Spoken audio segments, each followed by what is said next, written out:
Está em análise no Supremo Tribunal Federal uma peça jurídica sobre violações de direitos quilombolas, como falta de assistência médica e soberania alimentar e o acesso a materiais preventivos contra a Covid. O documento foi uma construção coletiva que reuniu advogadas e advogados quilombolas e de diferentes organizações de direitos humanos e entidades da sociedade civil. A gente vai falar sobre esse assunto com a Maíra de Souza Moreira, ela que é doutoranda em Teoria do Estado e Direito Constitucional pela PUC do Rio de Janeiro e assessora jurídica da Organização Terra de Direitos e do Coletivo de Assessoria Jurídica da CONAC, a Coordenação Nacional de Articulação das Comunidades Negras Rurais Quilombolas. Olá, Maíra, bom dia. Bom dia, Marilu. E vamos falar também com o Calixto de Souza Santos, que é agricultor quilombola na Chapada dos Veadeiros, em Goiás. Olá, Calixto, bom dia. Bom dia. Bom, vamos começar aqui pela Maíra, viu, Calixto? Maíra, como é que foi esse trabalho coletivo jurídico, né? Quantos quilombos estão em risco no país? Quais os fatores que levaram a essa situação? Essa construção coletiva, ela foi uma demanda da própria Coordenação Nacional de Articulação das Comunidades Negras Rurais Quilombolas, da CONAC, que vem, desde o início da pandemia, fazendo um levantamento, né, dos quilombos que estão sendo afetados, como estão sendo afetados, e mesmo uma tentativa de reunião dos dados de pessoas quilombolas afetadas pela pandemia, tanto de casos monitorados, quanto de óbitos, né, por conta da Covid-19, e mesmo de casos confirmados. Então, a CONAC, ela vinha solitariamente, pensando na omissão estatal, fazendo esse levantamento. E diante da omissão estatal, né, ela entende que esse levantamento, mesmo que corajoso feito, né, essa tentativa de monitoramento, que é uma tentativa corajosa, ela não é suficiente diante do que é dever do Estado. Né? E diante do que é dever do Estado, a gente constata, né, e a CONAC constatou, uma grande omissão em relação a esse monitoramento e a previsão de medidas de combate, de enfrentamento da pandemia nos quilombos. Inclusive, né, para que o governo e para que o Estado se programe, inclusive, para contribuir com as comunidades quilombolas no enfrentamento dos efeitos da pandemia, né? Não só esses efeitos mais imediatos, mas também os efeitos de médio e longo prazo que a pandemia vai deixar nesses quilombos e nessas áreas, principalmente rurais. Tá, vou falar agora com o Calixto. Calixto, o Brasil vive aí uma onda de queimadas criminosas em vários biomas, não houve programas de prevenção por parte do governo federal, e a gente sabe que são as comunidades tradicionais, entre elas os quilombolas, né, as responsáveis pela produção de alimentos que conservam a sociobiodiversidade dos biomas brasileiros. Você é agricultor aí na Chapada dos Veadeiros, aí em Goiás. Qual que é a situação aí? Eu quero saber primeiro o que você produz e quais são as suas dificuldades nesse momento, Calixto. Olha, é o seguinte, eu produzo arroz para o meu consumo e às vezes sobra alguma coisa para me vender, produzo feijão, produzo milho e mandioca. E sobre o fogo é o seguinte, o fogo aqui já tem dado muito prejuízo na vegetação do cerrado, que a gente sempre vive do cerrado também, que a gente pega muita fruta no cerrado para sobreviver. E é isso. Entendi. E aí você está com qual dificuldade agora, né? Qual que você está conseguindo, enfim, vender seus produtos? Você produz para a sua subsistência, não é isso? Mas você tenta vender alguma coisa? Como é que é, Calixto? Olha, a produção de venda para a gente com essa epidemia ficou muito ruim e a gente está vendendo muito pouquinho as coisas que a gente tem. Que nem o óleo de coco, a gente tem bastante, a gente tem as coisas que a gente pega no cerrado, e tem da roça também farinha. Que era, a gente vendia em Brasília, quase todas as feiras grandes que tinha em Brasília, a gente ia, Alto Paraíso de Goiás, e mesmo aqui em Cavalcante, mandava para Brasília, para o Rio de Janeiro, tudo eu mando coisa, exporto coisa.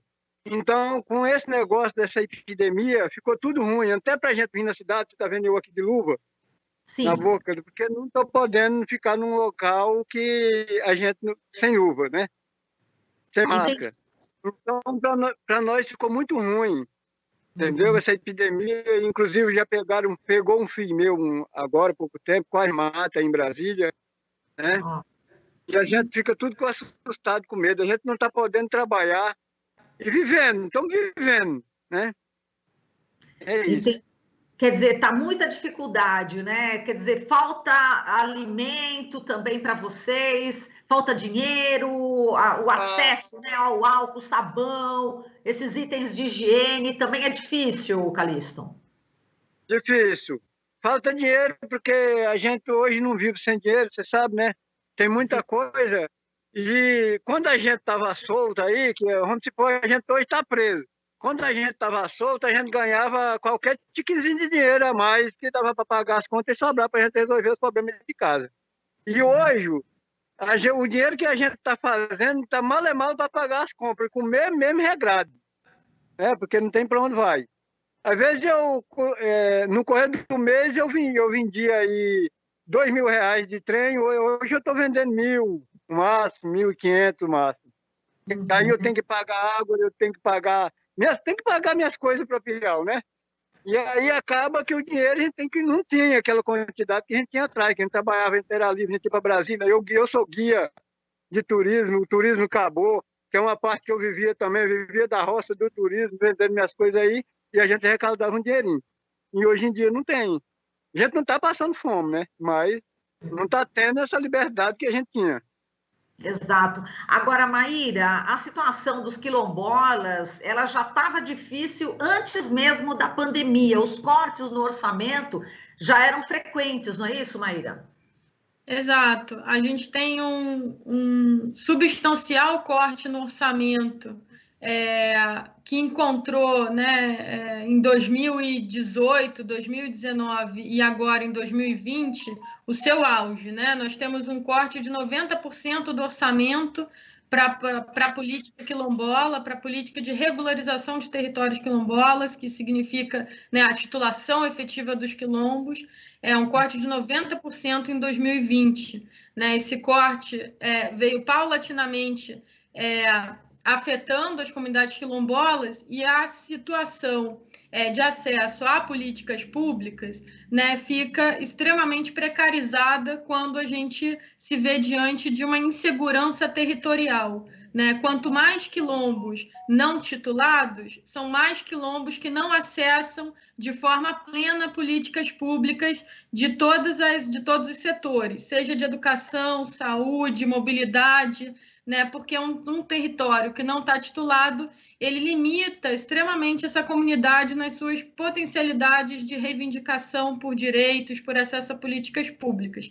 A gente tem hoje no Brasil cerca de 5.972 localidades quilombolas identificadas pelo IBGE, assim como a CONAC contabiliza cerca de 6.300 comunidades quilombolas por todo o país. Então, a gente fala a gente está falando, em termos de estatísticas, de mais de 5.000 comunidades quilombolas por todo o Brasil, algumas das quais ainda por conhecer.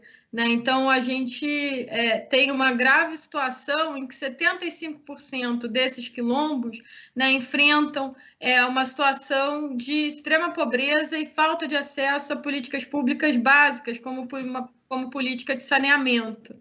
Isso é uma situação estrutural que vem afetando os quilombos, fruto de um racismo histórico no país, mas também fruto de uma política atual e bastante efetiva de desmonte da política quilombola, que tornou essas comunidades hipervulneráveis no período de pandemia. Né? É uma ação deliberada e organizada do governo federal, infelizmente, né, no sentido de precarizar a vida dessas comunidades, né, num contexto tão adverso como o que a gente tem vivido.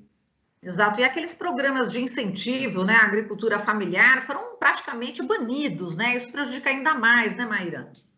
Exatamente. A gente tem esses programas sequer aparecem hoje no plano plurianual, né, de 2020 e 2023. A gente tem um apagamento dessas políticas que garantem segurança e soberania alimentar para essas comunidades. A gente tem um apagamento dessas políticas, né, no âmbito do Estado brasileiro hoje, né? Essa situação ela é muito grave. A gente percebe, né, hoje na política, por exemplo, de regularização de territórios quilombolas, que só 5% dessas comunidades são efetivamente tituladas, e mesmo assim, né, titulações que, em boa parte, não foram protagonizadas principalmente pelo governo federal, foram titulações também feitas por estados. Então, a gente tem uma situação hoje de grande negligência e omissão do Estado brasileiro para com essas comunidades. Agora, Calixto, vou aproveitar a sua presença aqui e falar da importância dos quilombolas no Brasil. Eu quero que você conte um pouco a sua história, a história da sua família, dessa ligação com a terra. Como é que é isso, Calixto? Vamos falar um pouco sobre a importância dos quilombos, né? Olha, é o seguinte, o quilombo, até onde eu sei, nós aqui é conhecido como Calunga. O quilombo do Vão de Alma é aqui no município de Cavalcante. É o seguinte, a minha descendência que viemos do meu teterevô para cá foi nascido tudo dentro desse quilombo, né? E o povo fala que nós como é que é? Descendência de escravo. Nós não somos descendência de escravo, nós somos descendência de quem foi escravizado, né? Que nós hoje nós ainda continua ainda sendo escravizado, mas não daquela forma, né? Que era antigamente. Então, a sabedoria que a gente tem, a gente vem passando de pai para filho, de filho para pai, e até hoje eu estou aqui dessa idade, já tenho meus filhos, já tenho meus netinhos também, e a gente está sobrevivendo. Na minha casa ainda a gente não planta nada com adubo. A gente planta tudo sem adubo. Na minha casa não tem nem um pedaço de terra gradeado. A gente roça, capina, derruba no machado, queima, um fogo que a gente queima também. Eu nunca botei um fogo para sair estragando as plantas, o cerrado, nem deu tempo de eu pequeno. E valeu agora que eu aproveito muito o cerrado, né? Eu convivo uma parte minha do cerrado. Então é isso. Nós somos criados lá, nascemos e criamos dentro do cerrado e nós gostamos. Eu gosto da minha terra amada. É uma terra que ela não é uma terra forte, mas ela dá arroz, feijão de corda, dá milho e dá mandioca. Manchicho, quiabo, essas coisas, jiló, isso tudo dá. Ela não é boa para feijão, esse feijão de arrancador, que esse feijão que planta na lavoura aí, que é carioquinha, mas os outros feijão dá. E eu amo a minha terra, né? Eu convivo de minhas frutas, né? Que de primeira a gente, no meu tempo de menino, tinha mais fruta que hoje, menos fogo, né? E a gente não sabia aproveitar a fruta, a gente só comia lá no mato e levava para lá, né? Hoje a gente tem muito, a gente tem caju, a gente tem mangaba, a gente tem muitas frutas no cerrado que dá da gente viver. Então eu fico com dó quando eu vejo fogo queimando. Já sofri pagando fogo muitas vezes, e até hoje, né? Estou com 52 anos de idade, mas se pintar um fogo na minha área que tiver o equipamento, eu estou pronto para enfrentar, né? Porque eu sei que o cerrado é vida. Às vezes a pessoa não dá fé no cerrado, mas o cerrado é vida. Aqui no município de Cavalcante entrou aqui uma desmatação aqui para plantar soja. O que é que a soja traz no Brasil para a gente? Dinheiro no bolso dos ricos. A soja não traz nada para o alimento para o pobre que nem eu. Tirou muitas coisas. Hoje você vai lá, está lá o peladão. Não tem nenhum pé de árvore. Né? Então eu sou a favor. Então é isso. Calixto, você passa toda essa sabedoria sua aí para os seus filhos, enfim, eles valorizam. E eu queria saber também se vocês sofrem algum tipo de racismo, Calixto. Olha, a gente sofria. Hoje eles não estão praticando mais o racismo da gente, né? Com a coisa da justiça que hoje a gente ganhou um poder, E eu, tempo de eu menino, eu tinha uns 16 anos, moleque, e eu vim aqui para Cavalcante, que é onde eu tô, tinha uns meninos que hoje é meus colegas, tudo é meus amigos, né? Já tá tudo homem, que nem da minha idade, né? Aí eles ficavam me chateando. Calungueiro safado, calungueiro, que vem fazer na rua, calungueiro é na roça, né? Mas hoje ninguém faz isso mais. Porque sabe que a gente ainda tem um pouco de conceituação, assim, porque tem lugar que a gente não sabe ler, a gente não sabe escrever, né? Então tem muitas pessoas que querem, por conta da sabedoria deles, eles querem passar por cima da gente, né? Mas eu fiz curso de guia, eu já vi cara formado de chegar e me procurar. Como é que chama a árvore? Tem uns guias regional, já chegou a ponto de vir aqui, meus amigos, de me procurar que árvore é essa, que planta é essa. Então, o estudo nasceu para algumas coisas, mas não foi para tudo, não, né? Porque no Cerrado eu sei cortar uma árvore que dá água para mim beber, eu sei pegar uma raiz para dor de cabeça, e eu sei pegar uma raiz se eu tiver com a barriga doendo, né? E tem muitos que têm o estudo e não sabem, né? Porque ele foi criado na cidade. Na cidade não tem nada. Aqui é um lote, você está vendo aqui, ó. É um lote, estou aqui na casa da minha mãe. Então, dois pezinhos de mandioca aqui, ó. Não tem mais nada, né?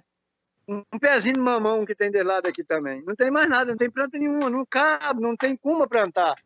Não tem como nem plantar remédio. Então, quem é criado na cidade é ter a leitura, né? Mas joga no cerrado, que nem aquela história que o povo faz, o largados e pelado. Se colocar umas pessoas no largados e pelado lá no mato, ele não sabe procurar uma fruta para ele comer, ele não sabe arrancar uma raiz, ele não sabe sobreviver lá no cerrado, né? E nós aqui sabemos conviver no cerrado. Então, por isso eu adoro muito o cerrado, adoro muito minha família, meus antepassados. Minha mãe está com 73 anos, né? Gosto muito da minha mãezinha. Sempre eu procuro ela como era, que foi a criação dela, como é que hoje ela assim, que ela hoje tem hora que ela senta e chora vendo essas coisas que não tinha, que ela via falar que ia acontecer dentro dela menina e está acontecendo, que ela está enxergando, né?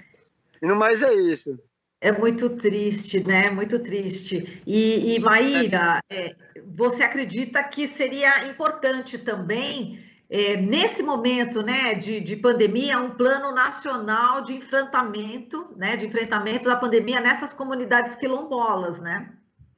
Com certeza. É muito fundamental que haja um plano de enfrentamento, principalmente para que haja também uma ação do Estado, né, responsável com essas comunidades quilombolas, uma ação responsável com os efeitos da pandemia, com a situação da política pública também, né, em que haja participação também dessas comunidades na consolidação de soluções, né, para os efeitos que a pandemia vai deixar e vem também produzindo nessas comunidades. A gente sabe que, por exemplo, o artigo 6º da Convenção 69 garante a participação, né, garante a consulta livre, prévia e informada das comunidades quilombolas para todos os processos que lhes afetem.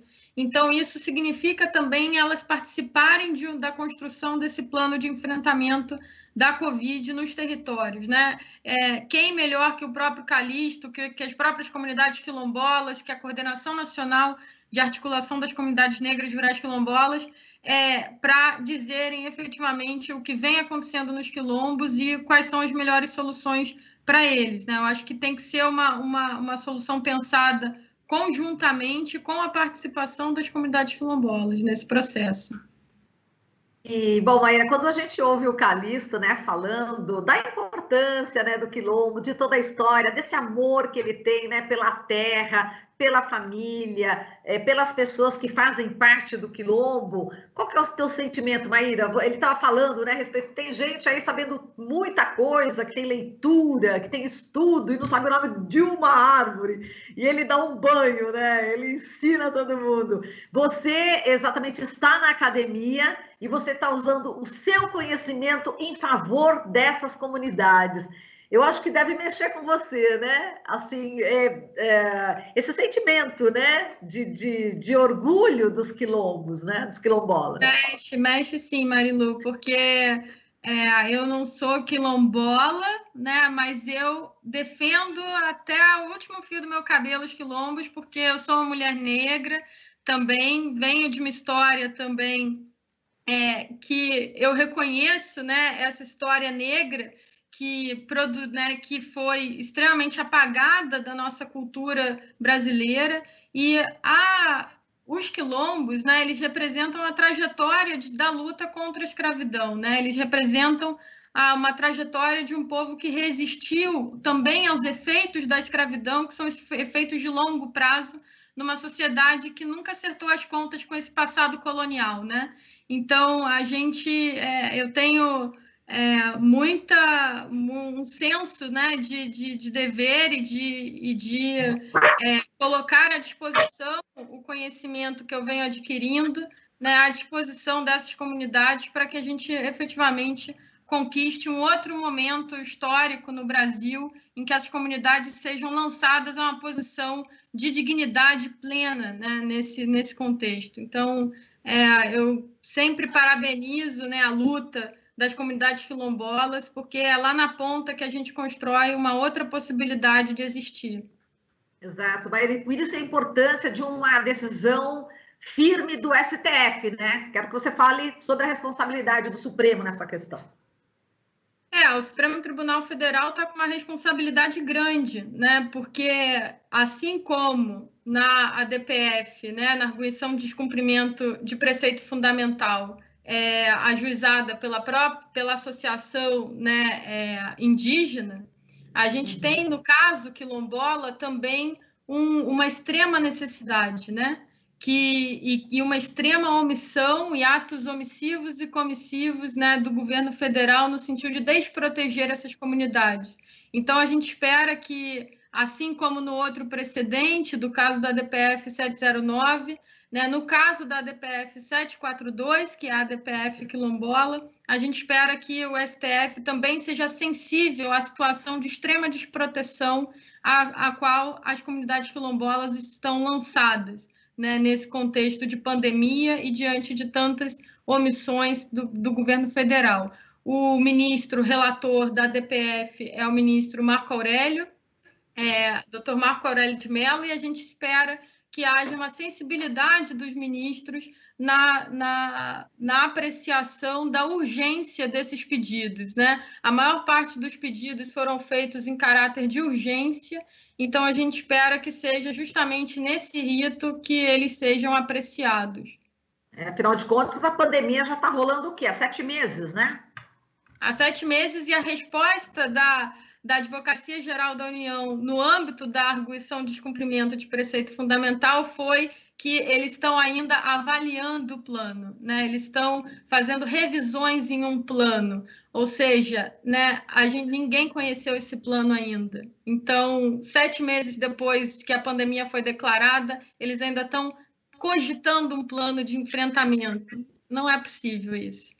Isso, Calixto, quero saber a opinião do Calixto, né, Calixto? 7 meses sem esse auxílio, sem ajuda desse plano, né? Como a Maíra falou, como é que você vê? É tempo suficiente para fazer análise aí do que é preciso, Calixto? Não seria mais do que suficiente 7 meses?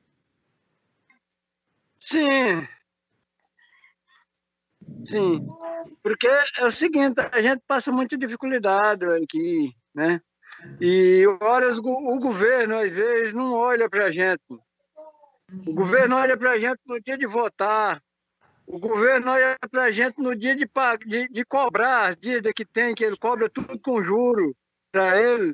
E não lembra da gente que é esquecido lá, que é o que ajuda a botar ele lá nesse poder, né? Então, eu queria que o governo olhasse para nós essa parte. Chegou um pouco de coisa para nós, que a gente agradece. Chegou uma ponte, 2 pontes lá no Calunga, aqui no Vão de Alma, onde eu moro. Chegou 2 pontes, chegou energia, não para todos, que é luz para todos, mas nunca chegou para todos, né? Então, nós não tem água encanada. Eu acredito que o governo pudesse pouco. Nós somos uma quantidade de gente que direto vota. Nós não é só 1, 2, 3, né? Então, eu acho que o governo tem muito dinheiro que pudesse fazer essas coisas para nós, que a gente vê, a gente não tem leitura, não, mas a gente vê aí os fundos de dinheiro que tem perdido, chegando até a ponto de muitos deles, o governador aí, guardar a casa cheia de dinheiro, porque eu não sei o que faz com tanto dinheiro daquele que estava escondido no quarto uma vez lá, porque ele não ia dar conta, ele tirava um pouco para a família dele e deixava o resto para lá, porque não dava para ele conduzir aquele tanto de dinheiro, o que ele ia fazer aquilo? E nós aqui nessa terra aqui, a gente tem que comer, a gente tem que viver bem aqui nessa terra, porque a gente não, quando sair dessa aqui, a gente não vai levar nada. Porque uma pessoa dessa já tem os bens dos filhos, né? Então o governo esquece de quem sofre. Ele acha que é só para ele. Então o governo tinha que olhar para essa parte, porque tem muita gente sofrendo no mundo, a parte disso aí, que não chega as coisas que as pessoas precisam. Eles precisam das pessoas na hora de votar. Na hora de votar, vai urna lá dentro do buraco de tatu, que a gente tiver escondido, a urna vai lá para a gente votar. Mas na hora de fazer as coisas, o governo não sabe, não conhece esse pedaço de chão que a gente mora. Então, eu queria ver se o governo chegava mais de perto para tentar enxergar os pobres, os fracos, que não têm recursos. E é isso. É isso. Calixto, não tem água encanada em plena pandemia. Quer dizer, como é que vocês conseguem a água? Nós pegamos água no rio. Aí nós vamos para o rio pegar água no rio. Nós não tem água encanada. 68 quilômetros daqui da onde eu estou, até na minha casa. E aqui em Cavalcante não tem socorro nenhum. O maior socorro perto aqui é Brasília, né? Então a gente tem muito medo. Inclusive, adoeceu um filho meu aí em Brasília. Se ele está aqui no Calunga, ele tinha morrido. Ele ficou 24 horas entubado. Né? E minuto de uma hora para outra, se o hospital fosse longe, ele tinha morrido. Porque até o hospital daqui de Cavalcante não dava para socorrer ele. Porque aqui, pelo menos em Cavalcante, eu vi falando que tem um aparelho. E esse mesmo nunca foi aberto. E já até morreu gente aqui. Assim, com essa epidemia que pegou aqui, mas morreu em Brasília, não foi aqui. Mas ele nunca usou ele, e dizendo aos enfermeiros que eu já vi falando aí, que nem sabe usar esse aparelho que tem aí.